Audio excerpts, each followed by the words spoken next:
প্রকৃতি মাঝে মধ্যে এমন সব দৃশ্য উপহার দেয় যা সাধারণ মানুষের কল্পনাকেও হার মানায়। সম্প্রতি ইরানের হরমুজ দ্বীপের উপকূলে দেখা গেছে এক অভাবনীয় দৃশ্য। ভারী বৃষ্টির পর সমুদ্রের নীল পানি হঠাৎ করে হয়ে উঠেছে টকটকে লাল।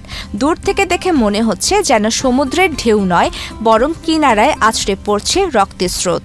এই ব্লাড সি বা রক্তিম সমুদ্রের ভিডিও এখন নেট দুনিয়ার আলোচনার কেন্দ্রবিন্দুতে রয়েছে। পদ্মা সেতু, মেট্রো রেল এবং এলিভেটেড এক্সপ্রেসওয়ে নির্মাণের গর্বিত অংশীদার বসুন্ধরা সিমেন্ট। পারস্য উপসাগরে অবস্থিত এই দ্বীপটি ভৌগোলিকভাবে অত্যন্ত অনন্য। বিজ্ঞানীরা জানান এর পেছনে কোনো রহস্য বা অলৌকিক কারণ নেই, বরং এটি একটি বিশুদ্ধ ভূতাত্ত্বিক ঘটনা। হরমুজ দ্বীপের মাটিতে প্রচুর পরিমাণে আয়রন অক্সাইড বা হেমাটাইট খনিজ রয়েছে। ভারী বৃষ্টিপাত হলে পাহাড়ের ওপরের এই লাল মাটি ধুয়ে সরাসরি সমুদ্রের পানিতে গিয়ে মেশে। লোহার কণাগুলো পানিতে মিশে যাওয়ার ফলে সমুদ্রের রং বদলে গাঢ় লাল হয়ে যায়, বিশেষ করে বৃষ্টির পানি যখন জোয়ারের পানি উপকূলে আছড়ে পড়ে।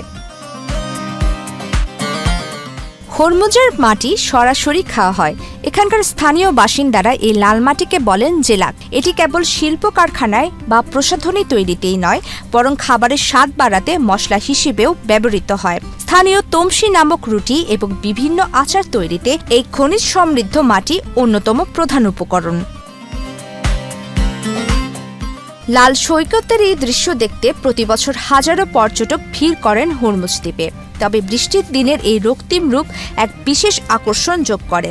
এখানকার রঙিন পাহাড় এবং লাল বালির সৈকত দ্বীপটিকে বিশ্বের অন্যতম সুন্দর এবং অদ্ভুত প্রাকৃতিক গন্তব্য হিসেবে পরিচিত করেছে।